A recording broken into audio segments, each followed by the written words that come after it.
supaya aman, tentram gitu ya.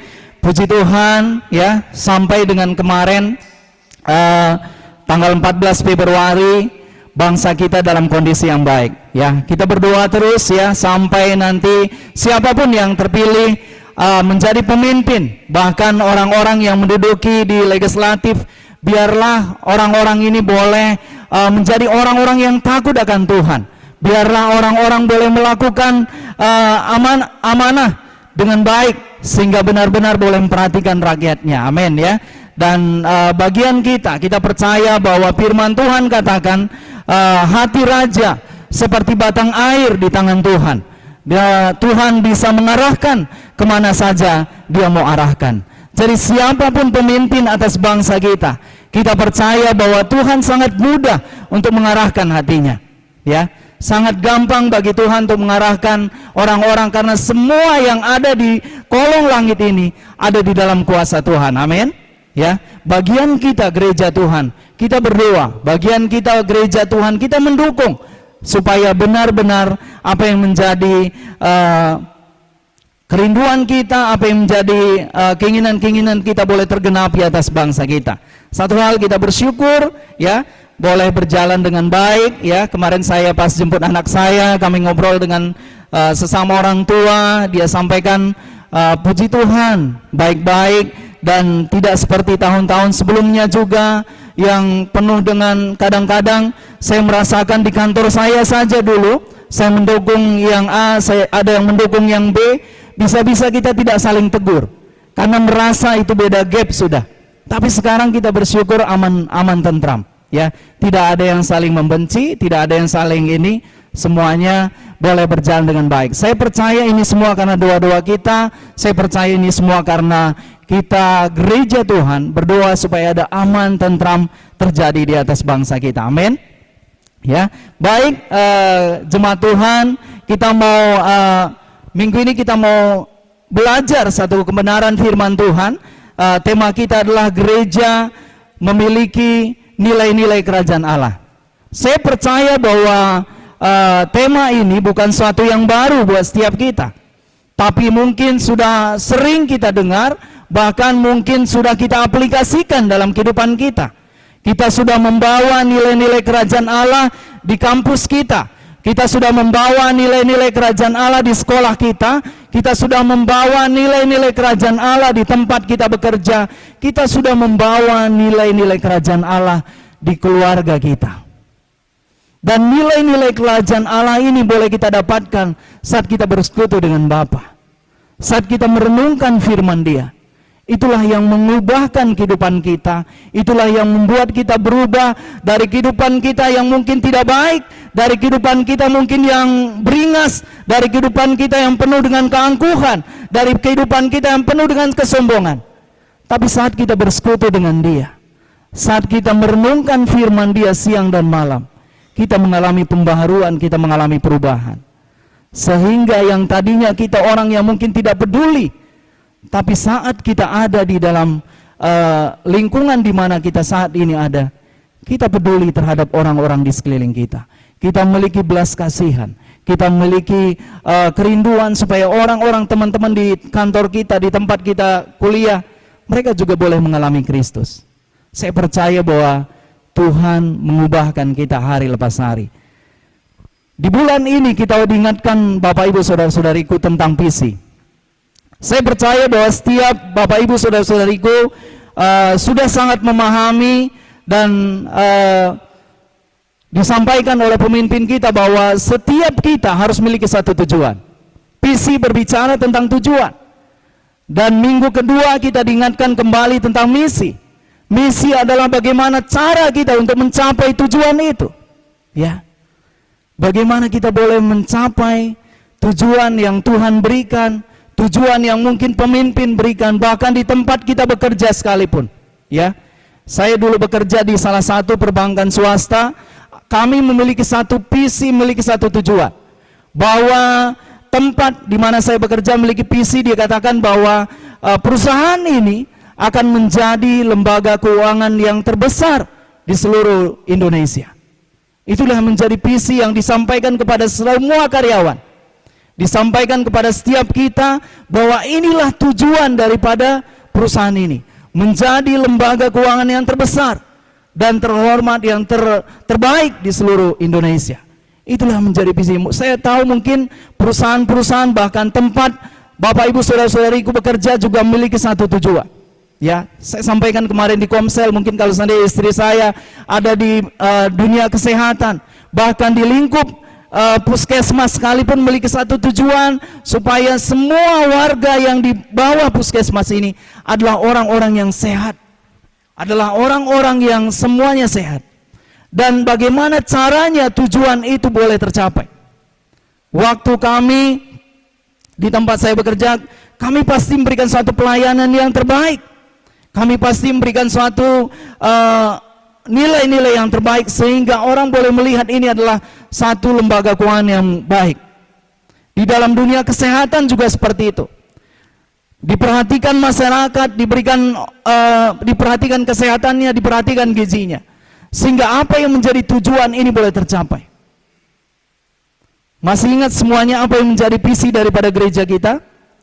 GKKD Banjarbaru? Apa? Gereja yang senantiasa antusias mengusahakan keselamatan, kesejahteraan kota, bangsa, sampai bumi penuh kemuliaannya. Saya berharap ini benar-benar merema dan itu benar-benar tertanam dalam kehidupan kita.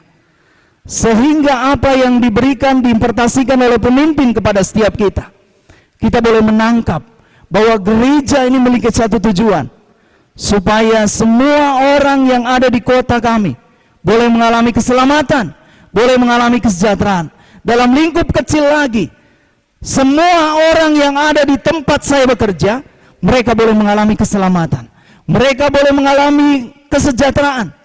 Bahkan di keluarga kita boleh melihat keluarga saya harus mengalami keselamatan, harus mengalami kesejahteraan. Itu yang harus kita pegang, Bapak Ibu saudara-saudariku, apa yang menjadi visi gereja ini. Dan rasanya di tahun ini kita sudah diberikan kalender. Bagi setiap orang yang belum dapat kalender, nanti boleh dihubungi PKS-nya supaya diminta. Ada yang di tempat ini yang belum dapat kalender dari GKKD Banjarbaru? Kalau belum, rasanya masih ada di kantor gereja. Kalau yang belum, boleh dihubungi PKS-nya. Ya, di sana ada ditulis visi dan misi gereja kita. Misinya apa? Supaya bumi penuh kemuliaan, supaya keselamatan itu boleh sampai, supaya orang-orang di kota kita, di bangsa kita boleh sejahtera. Apa misinya? Yang pertama adalah memberitakan Injil dengan penuh kuasa. Yang kedua, kita harus memuridkan suku, kaum, dan bahasa. Ya, itu yang harus cara untuk kita boleh mencapai. Bagaimana yang pertama, kita harus memberitakan Injil dengan penuh dengan kuasa. Kita boleh merenungkan kembali sampai hari ini. Rasanya mungkin visi misi ini sejak saya ada di sini juga mungkin sudah ada. Kita coba renungkan kembali Bapak Ibu saudara-saudariku. Kapan terakhir kali kita beritakan Injil? Apakah kemarin? Apakah minggu lalu? Apakah sebulan yang lalu? Atau mungkin 3 tahun yang lalu kita terakhir sekali memberitakan Injil? Ini menjadi satu perlindungan buat setiap kita. Dan ini menjadi kerinduan Tuhan buat setiap kita Bapak Ibu saudara-saudariku. Supaya benar-benar kita boleh mengerjakan visi ini. Minggu kedua kita diingatkan kembali kita boleh mengerjakan misi ini. Kita boleh mengerjakan pemberitaan Injil, kita boleh mengerjakan pemuritan. Setiap kita boleh menangkap. Dan saya percaya kalau seandainya seluruh jemaat Tuhan, baik yang ada di tempat ini maupun yang ada di rumah-rumah, akan terjadi gebrakan yang luar biasa terjadi di kota kita, amin. Ada penuaian besar terjadi di kampus-kampus, ada penuaian besar terjadi di dunia profesi, ada penuaian besar terjadi di keluarga-keluarga. Saya percaya kalau seandainya semua jemaat Tuhan boleh mengerjakan visi misi apa yang boleh diimpartasikan oleh pemimpin kita. Yang ketiga misinya adalah bagaimana dikatakan jemaat memiliki prinsip kerajaan Allah dan mewujudkan karakter Kristus. Ini yang mungkin akan saya bagikan pada hari ini, bagaimana kita memiliki nilai-nilai kerajaan Allah. Ya, bahwa dikatakan jemaat memiliki prinsip-prinsip kerajaan Allah. Kita memiliki nilai-nilai kerajaan Allah. Bagaimana kita tahu bahwa kita butuh kebenaran firman Tuhan, dan kita akan membawa nilai-nilai itu kepada orang-orang di sekeliling kita. Kita mengalami pembaruan hari lepas hari. Kita mengalami pemulihan. Dan yang keempat adalah jemaat menjadi imam dan raja dalam bidang rohani dan marketplace. Saat kita ada di tempat kita bekerja, kita boleh menjadi orang-orang yang unggul di sana. Saat kita ada di kampus kita, kita boleh menjadi orang-orang yang unggul di sana. Saat kita ada di sekolah kita, kita boleh menjadi orang-orang yang unggul di sana. Di lingkungan masyarakat juga seperti itu. Tidak menjadi omongan yang negatif kita di sana, tapi yang menjadi adalah orang melihat, saya kagum dengan keluarga ini.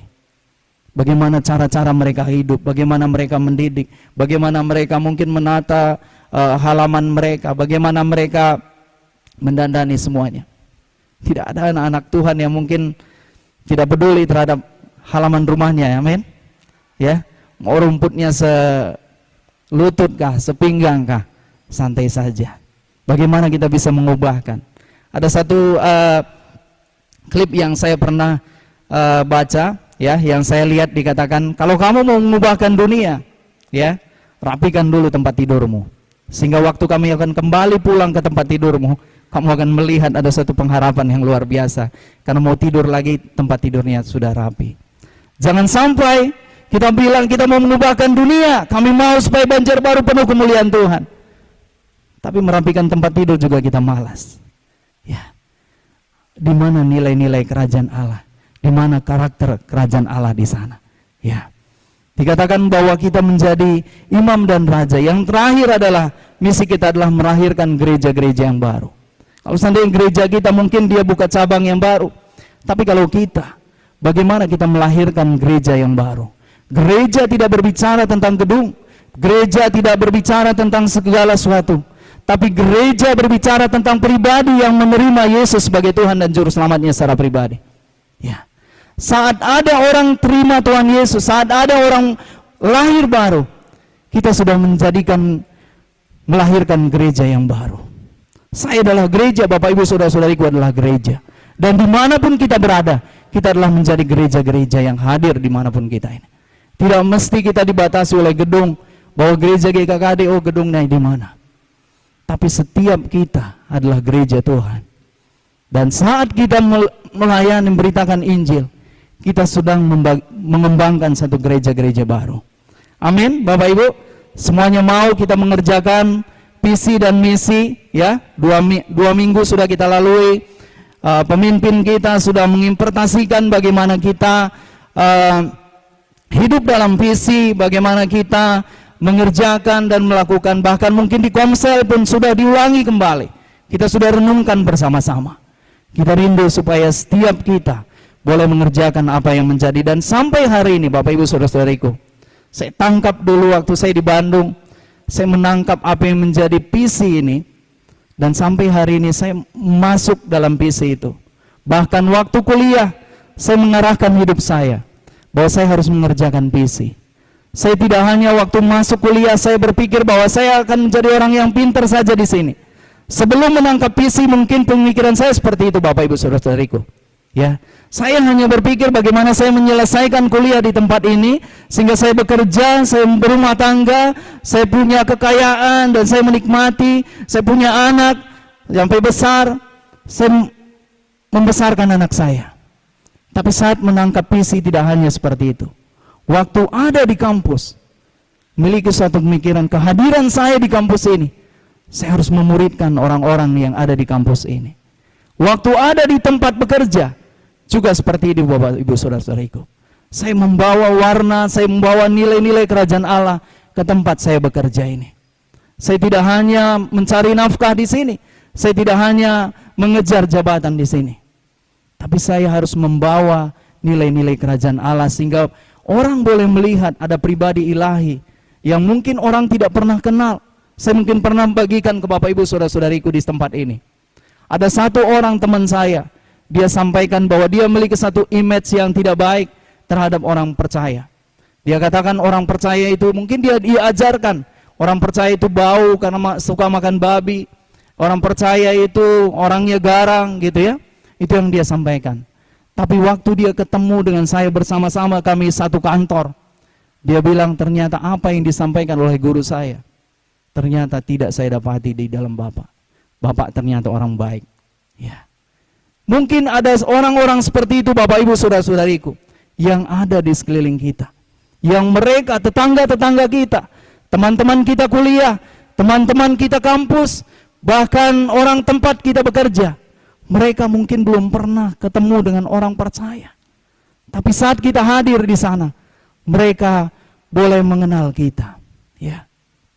Itu yang Tuhan rindukan, itu yang Tuhan inginkan atas setiap kita Bapak Ibu saudara-saudariku. Yang pertama saya mau sampaikan adalah gereja memiliki nilai kerajaan Allah. Firman Tuhan katakan di Ibrani 12 ayat 28. Jadi karena kita menerima kerajaan yang tidak tergoncangkan, marilah kita mengucap syukur, beribadah kepada Allah menurut cara yang berkenan kepadanya, dengan hormat dan takut. Saya ulangi sekali lagi, jadi karena kita menerima kerajaan yang tidak tergoncangkan, marilah kita mengucap syukur dan beribadah kepada Allah menurut cara yang berkenan kepadanya, dengan hormat dan takut. Tuhan rindu supaya setiap kita, Bapak Ibu saudara-saudariku, kita boleh menghormati kehadiran Tuhan di tempat ini. Mungkin sebagian orang sudah merasa waktu dia beribadah kepada Tuhan, dia datang kepada Tuhan sudah merasa biasa-biasa. Tidak ada satu penghormatan yang luar biasa kepada Tuhan. Tidak menyadari juga bahwa Tuhan hadir di mana dia beribadah. Bahkan mungkin ada orang mungkin sedang beribadah, dia sedang menjalankan bisnisnya mungkin. Sibuk mungkin WA-an, sibuk mungkin padahal jamnya adalah jam-jam ibadah. Kita sedang menyembah Tuhan mungkin. Mungkin ada orang-orang seperti itu. Kita kalah dengan saudara sepupu kita. Kita masih mungkin WA-WA-an, kita mungkin masih ini. Kita tidak menunjukkan suatu hormat kita. Kita tidak menunjukkan bahwa pengagungan kita kepada Tuhan. Saya pernah bagikan mungkin bagaimana perempuan yang 12 tahun dia mengalami pendarahan. Apa yang membuat dia berbeda waktu semua orang yang sedang bergesekan dengan Tuhan Yesus. Ada iman yang luar biasa keluar dari perempuan yang 12 tahun mengalami pendarahan. Tuhan rindu saat kita menyembah, memuji dia. Ada suatu hormat, ada suatu, sehingga waktu kita menyembah dia, Tuhan begitu disenangkan, Tuhan begitu digoncangkan hatinya. Dia merasa bahwa orang-orang yang ada di sini sangat menghormati, sangat datang kepada Tuhan dengan sungguh-sungguh. Karena firman Tuhan katakan, aku mencari orang-orang yang bersungguh hati. Aku mau mencurahkan kekuatanku kepadanya. Tuhan mau mencari setiap kita, orang-orang yang bersungguh-sungguh. Saya bagikan satu ini, tidak di dalam slide ya. Mungkin Bapak Ibu sudah pernah mendengar ya, bagaimana ada seorang yang dia mengalami satu kemunduran rohani ya. Kita akan baca sama-sama dari Kisah Para Rasul 20 ayat 7. Kisah Para Rasul 20 ayat yang ke-7. Dan ini sangat bahaya, orang-orang yang akan murtad awal-awalnya adalah akan mengalami satu kemunduran rohani. Saya akan bacakan Kisah Para Rasul 20 ayat yang ke-7.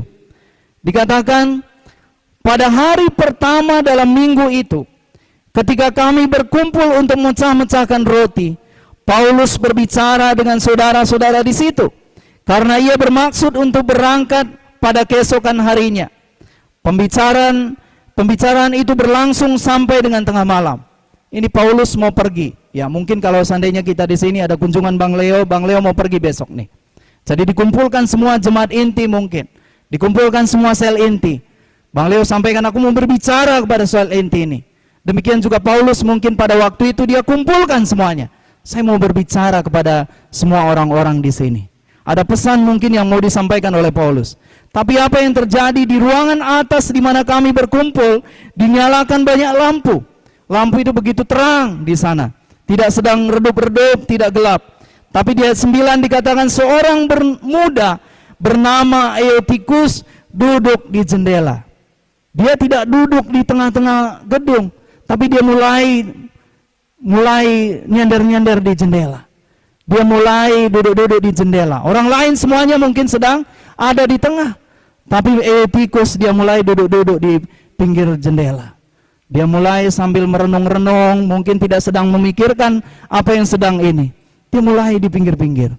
Dan dikatakan apa yang terjadi? Karena Paulus amat lama berbicara, orang muda itu tidak dapat menahan kantuknya. Akhirnya ia tertidur lelap dan jatuh dari tingkat ketiga ke bawah. Ketika ia diangkat, orang itu sudah mati. Sebelum orang mengalami kematian rohani, dia pertama-tama mengalami kemunduran rohani. Ya, sama seperti Eutikus tadi. Ini seorang hamba Tuhan yang luar biasa. Rasul Paulus sedang berbicara nih di dalam ruangan yang terang gemerlap.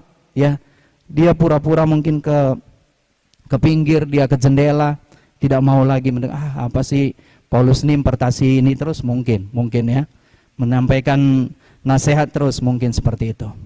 Ya, tapi apa yang terjadi terhadap orang ini? Pertama, dia mengalami kemunduran rohani. Yang kedua, dia mengalami kematian. Puji Tuhan, pada waktu itu mungkin Paulus masih langsung sigap, dia langsung dekap dia. Akhirnya Eutikus tidak jadi mati. Ya, ada orang menolong dia. Mungkin ada juga kita seperti itu. Mulai mau mengalami kemunduran rohani nih. Mulai tidak ikut PA mungkin. Mulai mungkin malas-malasan ikut komsel ya. Tapi ada orang mungkin Kak Prida mungkin yang mendekap gitu ya, supaya tidak mengalami kematian rohani nih anak PA saya ini. Ya, mungkin ada orang-orang seperti itu yang berdoa terhadap kita. Kita bersyukur ya Bapak Ibu, kita di sini dimuridkan, kita bersyukur ya. Eutikus juga tadi bersyukur ada ini. Jadi mari kita bersama-sama belajar ya, bagaimana firman Tuhan katakan kita beribadah kepada Allah menurut cara yang berkenan kepadanya dengan hormat dan takut kepada Tuhan. Ya. Yang kedua Bapak Ibu Saudara-saudaraku, dari Keluaran 33 ayat 16, ini adalah doa Musa kepada Tuhan. Dikatakan, dari manakah gerangan, Keluaran 33 ayat 16, boleh dilihat mungkin di slide. Dari manakah gerangan akan diketahui bahwa aku telah mendapat kasih karunia di hadapanmu, yakni aku dengan umatmu ini, bukan karena engkau berjalan bersama-sama dengan kami, sehingga aku dengan umatmu ini dibedakan dari segala bangsa yang ada di muka bumi ini. Ya, ini adalah doa Musa. Dan setiap orang yang menyembah Tuhan, setiap orang yang datang kepada Tuhan, firman Tuhan katakan kita dibedakan, ya, dibuat berbeda daripada orang-orang yang mungkin tidak menyembah Tuhan dengan orang-orang yang tidak percaya di luar sana. Ya, pasti ada perbedaan-perbedaan yang Tuhan kerjakan. Orang-orang yang sungguh-sungguh, orang-orang yang bersungguh hati datang kepada Tuhan, pasti ada perbedaan-perbedaan yang Tuhan kerjakan. Ya.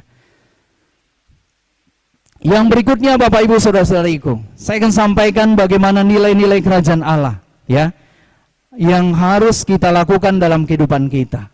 Apa yang membuat kita berubah? Apa yang membuat kita mengalami pembaharuan? Ya, tadi kita sudah nyanyikan, ada banyak bahwa firman Tuhan itulah membuat kita kuat. Firman Tuhan membuat kita berubah. Ya, di 2 Timotius 3 ayat 16 sampai dengan ayat 17 dikatakan, segala tulisan yang diilhamkan Allah memang bermanfaat untuk mengajar, untuk menyatakan kesalahan, untuk memperbaiki kelakuan, dan untuk mendidik orang dalam kebenaran. Dengan demikian tiap-tiap manusia kepunyaan Allah diperlengkapi untuk setiap perbuatan baik. Ya, firman Tuhan katakan bahwa nilai-nilai kerajaan Allah yang pertama adalah hidup secara alkitabiah. Bukan hidup secara nilai-nilai daripada dunia ini. Di minggu yang lalu, 2 bulan yang lalu saya bagikan pernah di tempat ini bagaimana pergaulan yang buruk merusak kebiasaan yang baik. Ya, saat kita tidak bergaul dengan orang-orang yang takut akan Tuhan, kita bergaul mungkin di medsos bahkan dimanapun juga. Ya, itu sangat mudah mengubah kehidupan kita. Dan firman Tuhan itu Tuhan rindu bisa mengubahkan setiap kita, Bapak Ibu Saudara-saudariku. Dan Tuhan rindu bahwa dikatakan di sini segala tulisan yang diilhamkan Allah memang bermanfaat untuk mengajar, untuk menyatakan kesalahan, untuk memperbaiki kelakuan, dan untuk mendidik orang dalam kebenaran. Dengan demikian tiap-tiap manusia kepunyaan Allah diperlengkapi untuk setiap perbuatan baik. Ya. Tuhan mau supaya semua kehidupan kita derapnya adalah sesuai dengan firman Tuhan. Ya, apa yang menjadi saya pernah bagikan mungkin ya, ada satu alat pembuatnya ini memiliki satu tujuan. Waktu kita beli pasti ada di sana toolsnya atau ada petunjuknya. Dan setiap kita Tuhan menciptakan setiap kita, Bapak Ibu Saudara-saudariku. Tuhan memiliki satu petunjuk supaya kita mengikuti petunjuk-petunjuk itu, ialah firman Tuhan. Tuhan mau supaya setiap kita hidup dalam nilai-nilai Alkitabiah. Tuhan mau supaya kita senantiasa merenungkan firman Tuhan. Tuhan mau supaya setiap kita senantiasa mendengarkan mungkin apa yang menjadi kebenaran-kebenaran firman Tuhan. Apakah mungkin hari ini ada di tempat kita hari ini, atau mungkin di luar sana, ya? Mungkin dia sudah mulai waktu baca firman Tuhan merasa bahwa tidak mendapat apa-apa. Ya, sudah merasa kosong, tidak mendapatkan apa-apa lagi. Mungkin ada. Sehingga sudah malas untuk baca firman.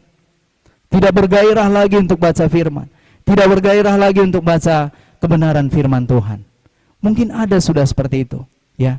Dan kalau seandainya dibiarkan mungkin hari ini sudah sehari tidak membaca firman, bisa jadi berlarut 2 kali, bisa jadi mungkin sudah menjadi satu kebiasaan. Ya, Tuhan rindu Bapak Ibu Saudara-saudariku. Ini menjadi satu gaya hidup buat setiap kita. Dan saya merasakan dalam saya mengikut Tuhan, sehingga goncangan-goncangan dalam kehidupan, perenungan firman Tuhan itulah yang menjadi kekuatan buat hidup saya. Ya, saat mengalami goncangan dalam usaha, saat mengalami goncangan dalam rumah tangga, saat mengalami goncangan dalam mendidik anak-anak, saat kita merenungkan firman Tuhan itu, itulah menjadi kekuatan. Ada firman Tuhan katakan, ingatkanlah dia waktu kita mendidik anak-anak kita. Begitu kita melihat anak kita mungkin tidak sesuai dengan keinginan kita, bisa jadi kita stres menghadapi anak ini. Kita bisa berontak, kita bisa marah, bahkan kita mungkin berontak, kenapa ini bisa terjadi? Aku sudah melayani Tuhan, aku sudah melakukan A, B, C, dan D. Tapi kenapa anak saya seperti ini Tuhan? Tapi saya pernah mendapatkan satu, diingatkan oleh Tuhan. Ingatkanlah dia waktu dia duduk, ingatkanlah dia waktu dia tidur, ingatkanlah dia waktu dia melakukan segala sesuatu. Jadi begitu kita ingatkan sekali anak kita, belum tentu dia bisa langsung berubah. Saya ingatkan anak saya, Dek, jangan ya.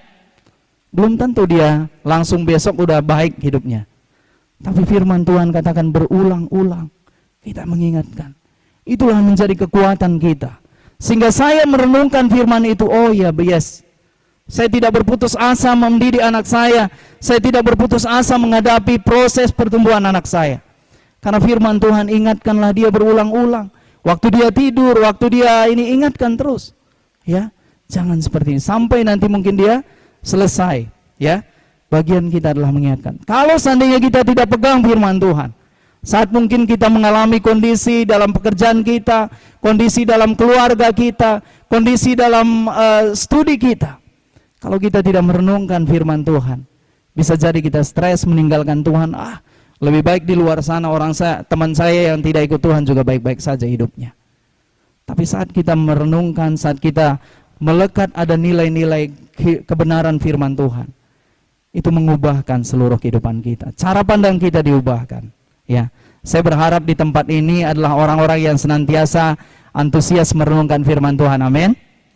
Hari lepas hari merenungkan, setiap pagi rindu, ya. Setiap hari merasa kalau seandainya tidak merenungkan firman Tuhan, ada sesuatu yang kurang, ada sesuatu yang belum lengkap dalam kehidupan kita, sampai kita merasakan seperti itu, ya. Sama seperti kalau seandainya kita ada yang kurang, ya. Saya merasakan seperti itu. Kalau seandainya belum merenungkan firman Tuhan, pasti ada sesuatu yang kurang. Karena itu sudah menjadi kebiasaan yang kita bangun, ya.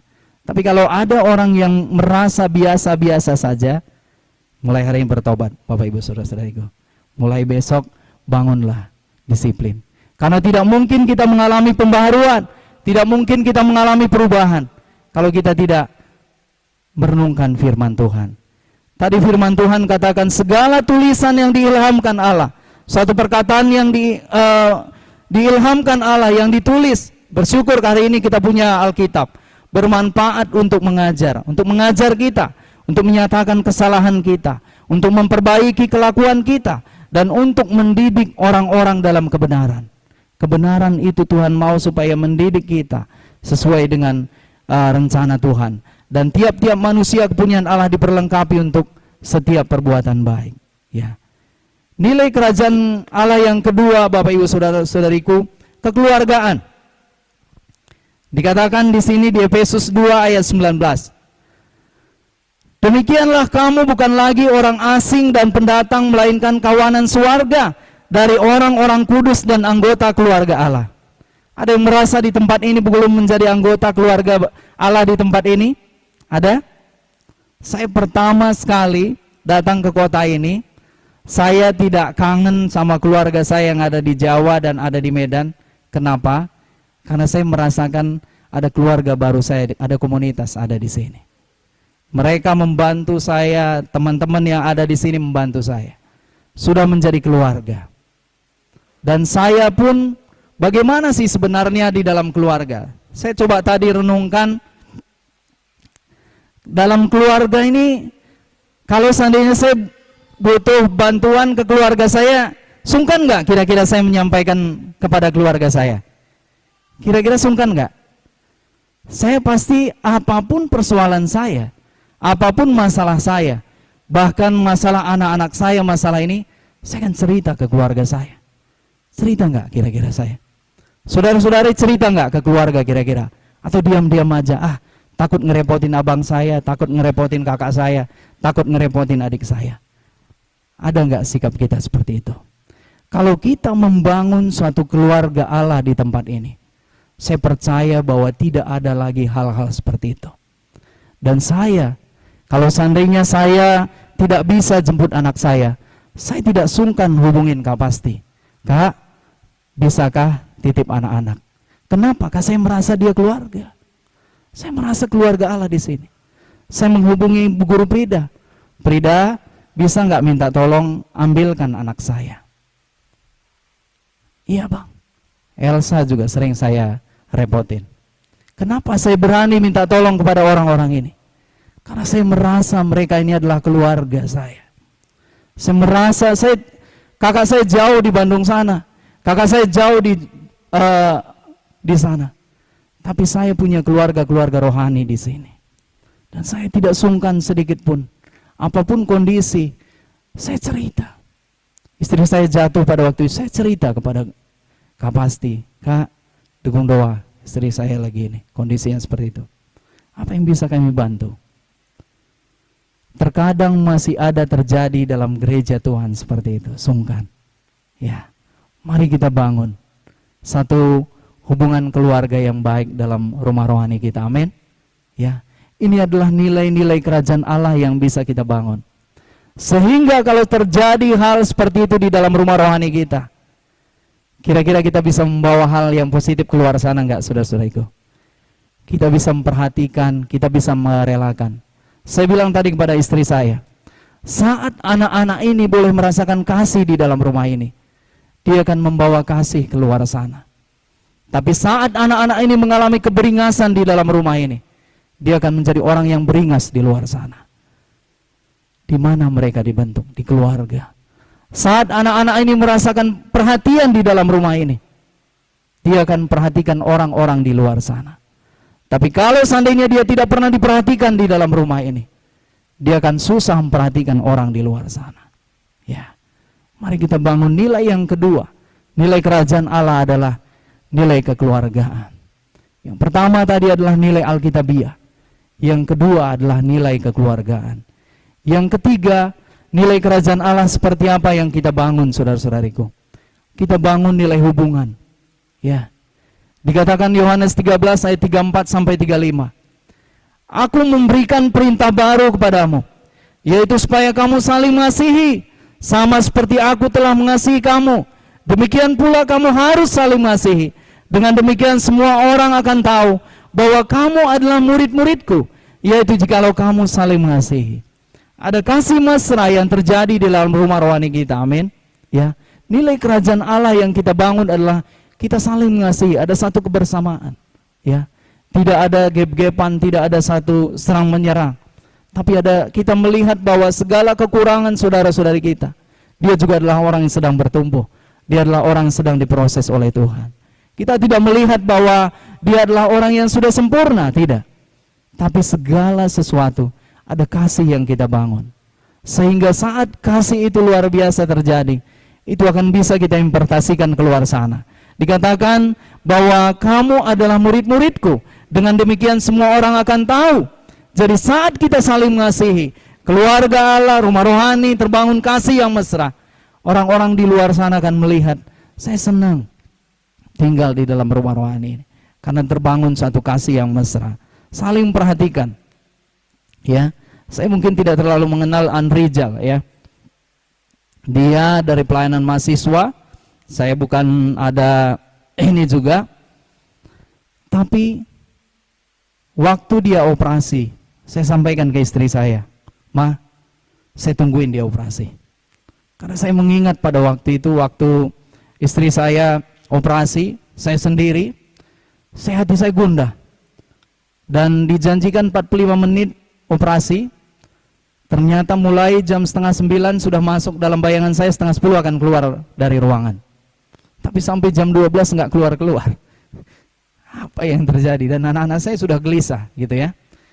Saya membayangkan orang-orang yang menunggu keluarganya operasi mungkin mengalami hal yang sama seperti saya. Saya sudah gelisah mau ditanya ke siapa yang saya tanya di sini.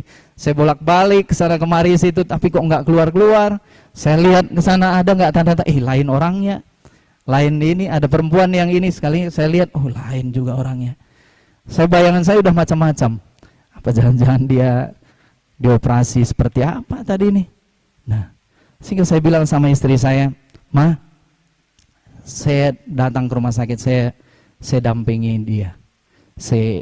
Anrija dampingi adiknya, supaya kalau seandainya ada gundah, gulana, ya saya bisa minimal bisa menguatkan. Ya, itulah kita bangun saudara-saudariku. Ya, membangun satu keluarga. Mungkin kita tidak kenal. Kenapa kita kenal dia? Karena kita sama-sama rumah rohani di sini. Ada nggak saya hubungan dengan Anrija? Nggak ada juga ya.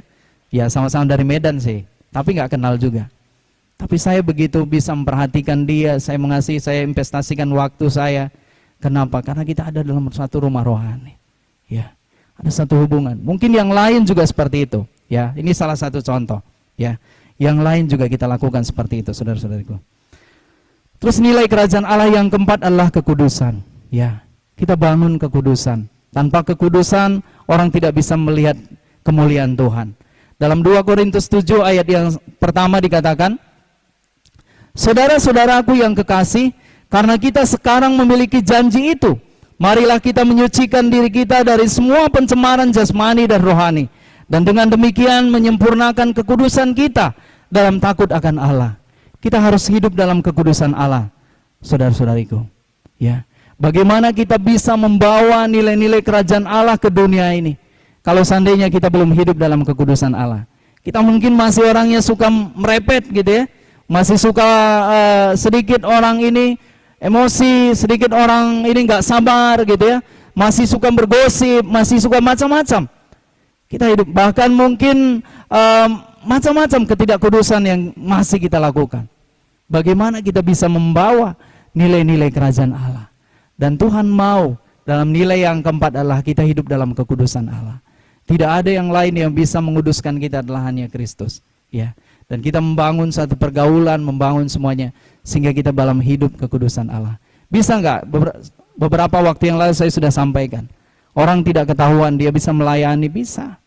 Dia bisa melayani, dia melakukan hal-hal yang tidak suci, bisa. Ya.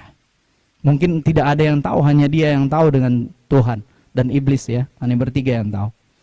Ya, bisa dilakukan. Ya. Dan dalam hal melakukan kekudusan ini, Kita tidak berbicara tentang selamat dan selamat. Saya percaya waktu kita percaya, Rasul Paulus katakan di Galatia bahwa kita diselamatkan bukan karena perbuatan kita, tapi oleh karena kita percaya. Ya. Tapi membangun kekudusan ini berbicara tentang bahwa orang yang membangun di atas jerami, ya, satu waktu akan teruji, dia emas akan teruji, perak akan teruji.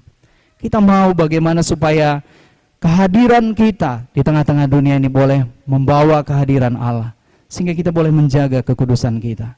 Kita tidak bermain-main dengan hal-hal yang tidak kudus. Kita menjaga mulut kita menjaga mata kita menjaga segala sesuatunya. Kita tidak melakukan lagi hal-hal yang tidak kudus. Karena kita mau melalui tubuh kita memuliakan Raja segala Raja, amin. Kita mau dia dimuliakan. Tidak berbicara tentang diselamatkan, tidak diselamatkan. Tapi kita mau melalui tubuh kita, melalui hidup kita memuliakan Tuhan. Sehingga kita menjaga kekudusan kita di dalam kekudusan Allah. Ya, kita mau bahwa seluruh tubuh kita ini menjadi kemuliaan bagi nama Tuhan. Sehingga sedikit pun mungkin ada orang-orang yang tidak sesuai dengan pemikiran kita tidak lagi membesar-besarkan. Ya, tapi kita lebih menjaga bagaimana supaya kehidupan kita boleh berkenan, menyenangkan hati Tuhan. Ya, itu yang kita bangun. Tidak berbicara tentang lagi keselamatan, tapi bagaimana kita rindu tubuh kita ini menjadi suatu persembahan yang hidup menyenangkan hati Tuhan. Sehingga dimanapun kita berada, orang-orang yang membawa persembahan yang hidup, saya percaya bahwa dia sedang membawa kehadiran Allah di tempat demi tempat, amin.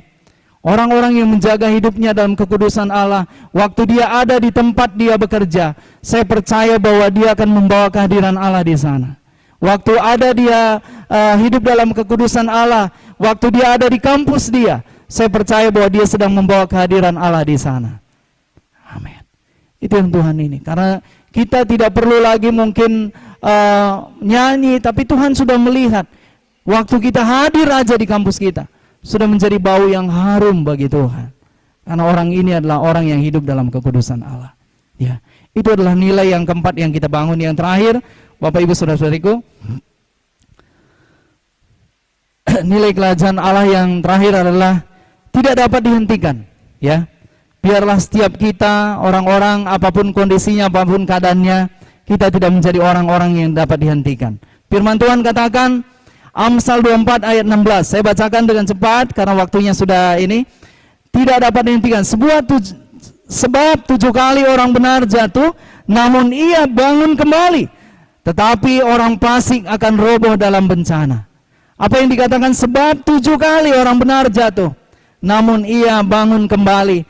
Tetapi orang fasik akan roboh dalam bencana. Ya, setiap kita anak-anak Tuhan, setiap kita orang-orang pilihan Tuhan, ada begitu banyak mungkin kegoncangan dalam kehidupan kita. Kita menjadi orang yang tidak dapat dihentikan. Amin. Mungkin kalau hari ini mungkin usaha kita sedang mengalami kegagalan. Oleh karena Tuhan, kita tidak menjadi orang yang dapat dihentikan. Saya cerita sedikit terakhir ya, Bapak Ibu Saudara-saudariku. Ada satu buku saya baca, ada namanya Dr. Esther, ya, namanya mirip sama istri saya, Estriana, ya, Esther. Nah, dia dipercayakan menjadi satu kepala rumah sakit di Cina, ya. Dia kepala rumah sakit di Cina, terus oleh karena satu kondisi di Cina pada waktu itu, kondisi hukum di sana, mereka menentang sekali kekristenan, sehingga Dr. Esther ini diturunkan jabatannya, ya, menjadi seorang cleaning service, ya, luar biasa ya, seorang dokter, kepala rumah sakit, karena kondisi yang ada diturunkan, ini kisah nyata, diturunkan menjadi cleaning service. Bisa jadi kita membayangkan seperti apa kita nih, kita yang tadinya mungkin seorang kepala cabang, diturunkan menjadi cleaning service. Apa yang terjadi yang dilakukan oleh Dr. Esther ini? Dia memiliki sikap yang luar biasa. Dia katakan bahwa saya akan membuat rumah sakit ini menjadi rumah sakit terbersih di kota ini. Kalau orang yang tidak punya visi, kira-kira apa yang dia lakukan? Dia pergi lari. Tapi orang yang punya visi, apa yang dia lakukan? Dia memiliki nilai yang luar biasa. Dia katakan, saya akan membuat rumah sakit ini menjadi rumah sakit yang terbersih di kota ini. Sehingga orang yang masuk ke rumah sakit ini menjadi orang-orang yang senang karena melihat, oh rumah sakit ini bersih. Dan apa yang terjadi Bapak Ibu Saudara-saudariku? Dia menjalani itu selama 11 tahun kalau saya nggak salah. Bukan waktu yang singkat, 11 tahun. 11 tahun dia menjalani itu. Sehingga setelah 11, dan pada waktu itu gajinya juga diturunkan dari $500 kah kalau saya nggak salah, diturunkan jadi $50. Banyak sekali dipangkas. Ya.